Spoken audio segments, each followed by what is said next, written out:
मितेश ताके सादर करत आहे सेव्ह द कॅट या पटकथा लेखनावरील जगप्रसिद्ध पुस्तकातील प्रकरण 1 व्हॉट इज इट या वाक्याने आपण आजच्या या सखोल चर्चेची सुरुवात करत आहोत. म्हणजे बघा, एका अत्यंत गर्दीच्या हॉलिवूड स्टुडिओमध्ये लिफ्टची वाट पाहत उभ्या असल्याचे चित्र जर आपण डोळ्यांसमोर आणले ना, तर लक्षात येईल की क्षेत्रातील स्पर्धा किती भयंकर आहे. हो, तिथे खरोखरच खूपच जीवघेणी स्पर्धा असते. अगदी बरोबर. आणि अचानक लिफ्टचे दार उघडते आणि आत जगातील सर्वात मोठा निर्माता उभा असतो. लिफ्ट खाली जाईपर्यंत म्हणजे जेमतेम 10 ते 15 सेकंदांचा वेळ एखाद्या लेखकाकडे असतो. या वेळेत स्वतःच्या कथेची भुरळ त्या निर्मात्यावर पाडायची असते. आणि अशा वेळी घामाने डबडबलेल्या अवस्थेत जर कोणी अशी रटाळ सुरुवात केली की ही कथा एका माणसाची आहे तर तो निर्माता दुसऱ्याच मजल्यावर उतरून निघून जाईल. हो ना, तिथेच खेळ खल्लास. म्हणूनच कागदावर कथेचा एकही शब्द न उतरवता लेखकाने स्वतःला हा व्हॉट इज इट म्हणजेच हा चित्रपट नक्की कशाबद्दल आहे हा प्रश्न विचारणे का अत्यंत गरजेचे आहे हे आपण ब्लेक स्नायडर यांच्या या पुस्तकातून उलगडणार आहोत. खरं तर तिथेच एका उत्कृष्ट कथेचे भविष्य ठरते. अनेकदा असं दिसून येतं की एखाद्याच्या डोक्यात एक अप्रतिम कल्पना असते, पण ती व्यक्त करताना शब्दांची अशी काही गुंतागुंत होते की मूळ विषय कुठेतरी हरून जातो. हो, आणि ऐकणाऱ्याला काहीच समजत नाही. अगदी तेच. स्नायडर यांनी पुस्तकात या गोंधळाला शनिवारच्या रात्रीची कोंडी किंवा सॅटर्डे नाईट सिंड्रोम असं अतिशय चपखल नाव दिलं आहे. अच्छा, म्हणजे जेव्हा काही मित्र एकत्र बसून वर्तमानपत्रातून किंवा आजच्या काळात एखाद्या स्ट्रीमिंग प्लॅटफॉर्मवरून चित्रपट निवडत असतात, तेव्हाची ती अवस्था. हो, तो अनुभव कसा असतो याचा विचार केल्यास हे गणित लगेच समजतं. शेकडो चित्रपटांचे पर्याय समोर असतात. एखाद्या पोस्टरवर क्लिक केल्यावर तिथे कथेचा सारांश नसेल किंवा तो अतिशय कंटाळवाणा असेल तर एका सेकंदात काय होतं? लोक लगेच म्हणतात दुसरा कोणता चित्रपट लागलाय. बरोबर. दुसरा कोणता चित्रपट लागलाय हा प्रश्न विचारला जातो. आधुनिक काळात यालाच आपण पॅरालिसिस ऑफ चॉईस म्हणतो, जिथे अतिपर्यायांमुळे निवड करणे कठीण होते आणि एक कमकुवत ओळख असलेला चित्रपट गर्दीत सहज हरवतो. दुसरा कोणता चित्रपट लागलाय हे वाक्य तर एखाद्या लेखकासाठी मृत्यूच्या घंटेसारखे आहे, कारण तिथेच एका प्रेक्षकाने त्या कथेला कायमचे नाकारलेले असते. पण तरीही एक गोष्ट अनेकदा बघायला मिळते की लेखक कथेतील एखाद्या सुंदर दृश्य, एखादं विशिष्ट संगीत किंवा एखाद्या मोठ्या अभिनेत्याचा विचार आधी करतात. हो, आणि लॉगलाईनकडे साफ दुर्लक्ष करतात. पण ही लॉगलाईन म्हणजे नक्की काय? जर आपण तिची तुलना एखाद्या पुस्तकाच्या मुखपृष्ठासोबत केली तर चालेल का? जे बघितल्या क्षणी आत काय आहे हे वाचण्याची इच्छा निर्माण करते. हे उत्तम उदाहरण आहे. पण मला वाटतं, जर आपण लॉगलाईन या एका वाक्याची तुलना एखाद्या सजीवाच्या डीएनए सोबत केली तर ते जास्त योग्य ठरेल. डीएनए म्हणजे कथेचा मूळ आधार. अगदी. जर कथेच्या डीएनएमच दोष असेल तर पुढे जाऊन त्यावर कितीही करोडो रुपये खर्च केले, कितीही मोठे स्पेशल इफेक्ट्स टाकले, तरी तो चित्रपट मुळातच अपंग जन्माला येणार. बापले, म्हणजे ही गोष्ट इतकी गंभीर आहे तर? हो, कारण लॉगलाईन ही केवळ कथेचा सारांश नसते. तो कथेचा असा मूळ गाभा असतो जो ऐकणाऱ्याला केवळ 10 मिनिटांच्या आत चित्रपटाच्या जगात घेऊन जातो. पण मग लेखक या गोष्टीकडे लक्ष का देत नाहीत? कारण लेखक बऱ्याचदा स्वतःच्या कल्पनेच्या प्रेमात इतके पडलेले असतात की त्यांना कथेतील बारकावे खूप स्पष्ट दिसत असतात. ते थेट संवादामध्ये किंवा पात्रांच्या भूतकाळात शिरतात. पण जेव्हा तीच गोष्ट दुसऱ्याला सांगण्याची वेळ येते तेव्हा त्यांच्या लक्षात येतं की समोरच्या व्यक्तीला मूळ मुद्दाच समजलेला नाही. म्हणजेच लेखकाला स्वतःची कलाकृती खूप जवळची वाटत असल्यामुळे ते अनेकदा अंध होतात.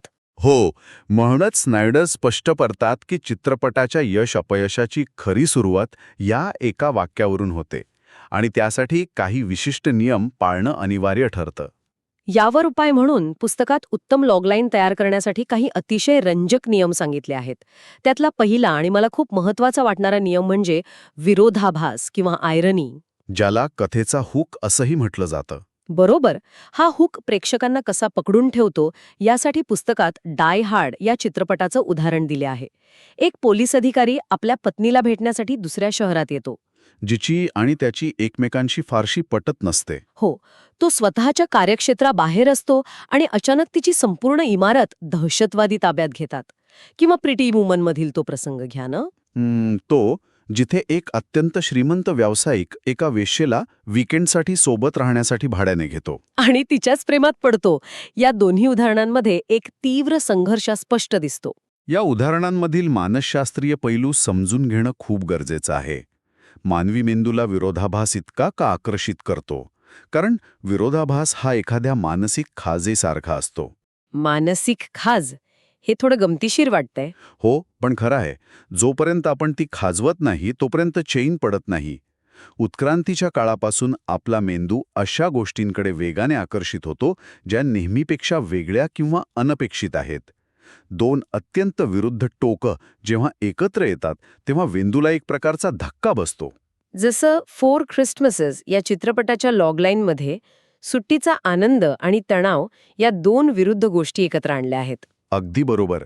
ख्रिसमस म्हणजे आनंदाचा सण, पण इथे तोच आनंद अचानक गोंधळात आणि संघर्षात बदलतो.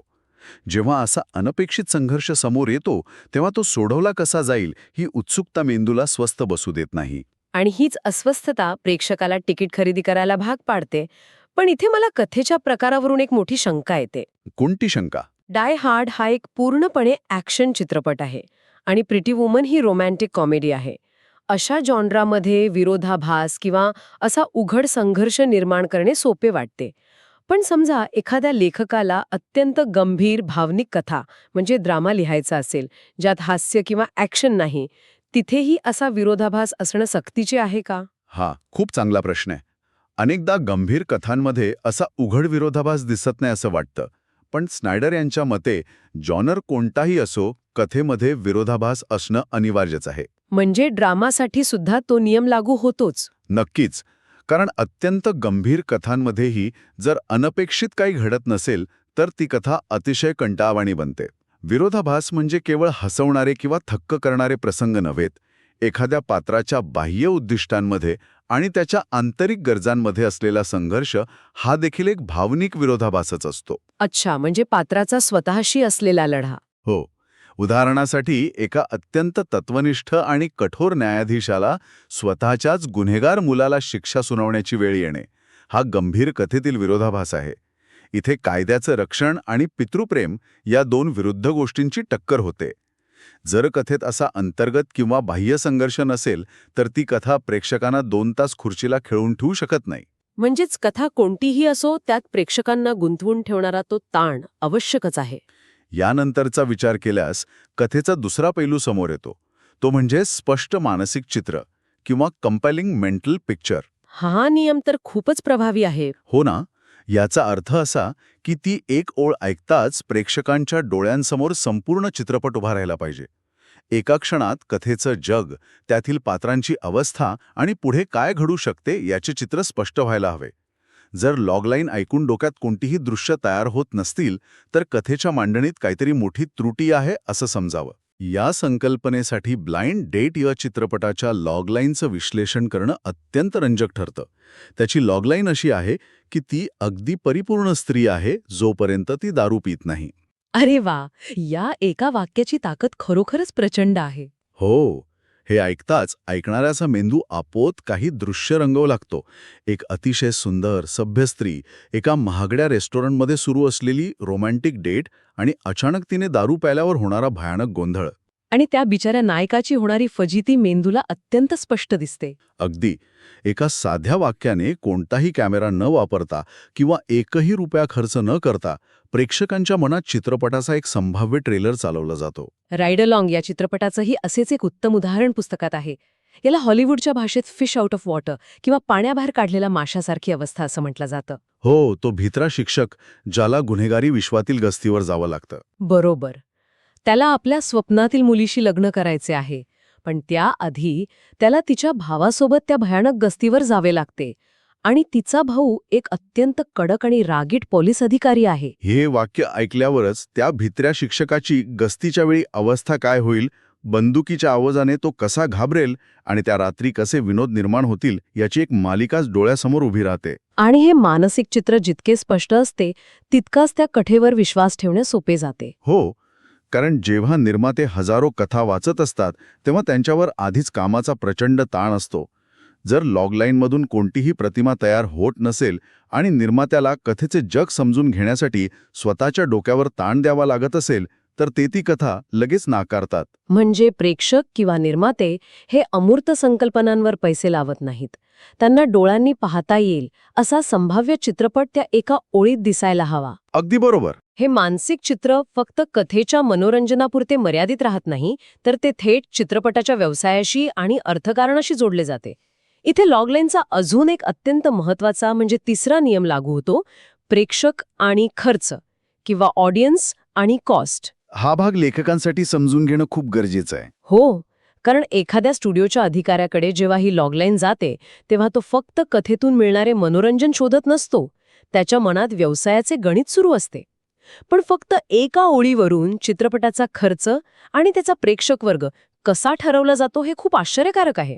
यामागे स्टुडिओ अधिकाऱ्यांची जोखीम कमी करण्याची वृत्ती असते. जेव्हा एखादा निर्माता लॉगलाईन वाचतो तेव्हा त्याला 2 गोष्टींचा अंदाज लगेच यायला हवा. मगाशी आपण 4 क्रिसमसेस या चित्रपटाचे उदाहरण घेतले. ही लॉगलाईन वाचून एका अधिकाऱ्याला समजतं की ही एक ब्लॉक कॉमेडी आहे. ब्लॉक कॉमेडी म्हणजे नेमके काय? याचा अर्थ ही कथा एक विशिष्ट परिसरात किंवा काही घरांच्या आजूबाजूला घडते. यात खूप मोठे परदेशातील लोकेशन्स नाहीत, महागडे स्पेशल इफेक्ट्स नाहीत, हजारो लोकांची गर्दी नाही. त्यामुळे या चित्रपटाला बनवण्यासाठी जास्त खर्च येणार नाही. अच्छा, म्हणजे बजेट नियंत्रणात राहील. आणि शिवाय ख्रिसमसचा विषय असल्यामुळे हा चित्रपट सुट्ट्यांमध्ये प्रदर्शित करता येईल आणि संपूर्ण कुटुंब तो पाहण्यासाठी चित्रपटगृहात जाईल.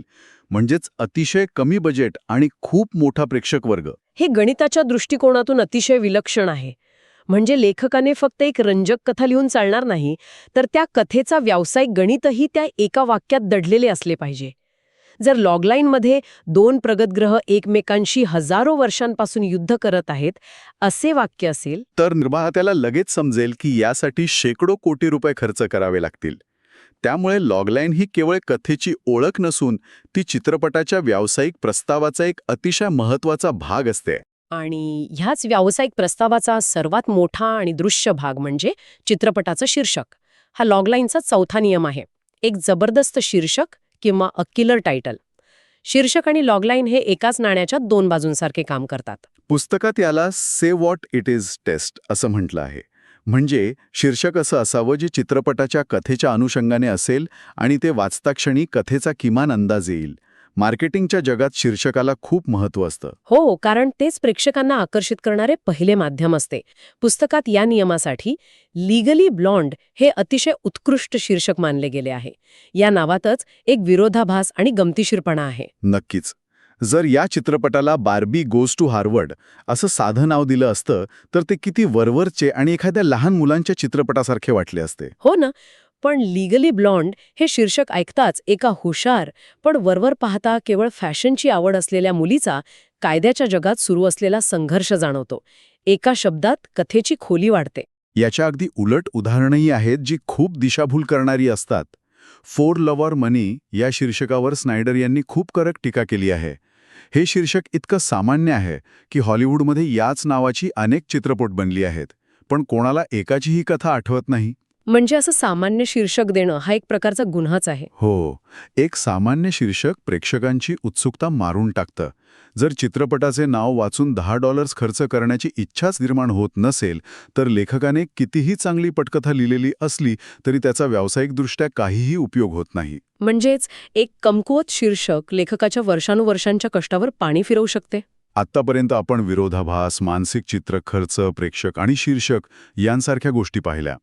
पण ही सर्व तयारी झाल्यानंतरही एक सर्वात कठीण आणि वास्तवाची जाणीव करून देणारी पायरी उरते, ज्याला पुस्तकात टेस्ट मार्केटिंग किंवा वास्तव तपासून पाहणे असं म्हटलं आहे. आपण एखादे उत्पादन बाजारात आणण्यापूर्वी जशी त्याची चाचणी करतो तसेच काहीसे कथेच्या बाबतीतही करावे लागते. स्नायडर सुचवतात की पटकथेचा एकही शब्द लिहिण्यापूर्वी लेखकाने आपली लॉगलाईन अनोळखी लोकांवर टेस्ट केली पाहिजे. हे काम अत्यंत कंटाळवाणे आणि लेखकाचा आत्मविश्वास डळमळीत करणारे असू शकते, पण ते आवश्यक आहे. पण अनोळखी लोकांवर का? मित्रांना विचारले तर नाही चालणार. कारण अनेकदा लेखक स्वतःच्या कल्पनेच्या प्रेमात पडलेले असतात. ते आपल्या मित्रांना किंवा घरच्यांना कथा ऐकवतात. मानवी मानसशास्त्रानुसार मित्र सहसा मन राखण्यासाठी किंवा लेखकाच्या भावना दुखावू नयेत म्हणून कथा खूप छान आहे अशीच प्रतिक्रिया देतात. हो, खरी परीक्षण तिथे होतच नाही. पण खरी कसोटी अनोळखी व्यक्ती समोर लागते, ज्याला लेखकाच्या भावनांशी काही देणे-घेणे नसते.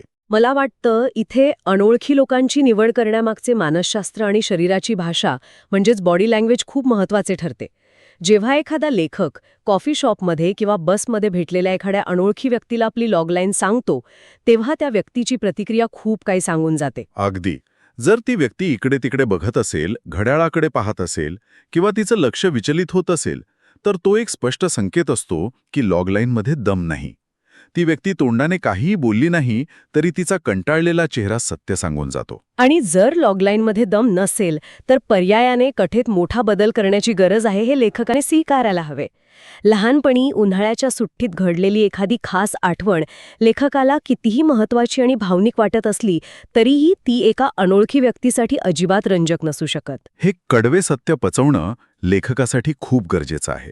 शेवटी चित्रपटगृहात तिकीट विकत घेऊन येणारे लाखो लोक हे अनोळखीच असतात. त्यांना लेखकाच्या संघर्षाशी नाही तर चित्रपटाच्या मनोरंजनाशी आणि त्यातून मिळणाऱ्या अनुभवाशी मतलब असतो.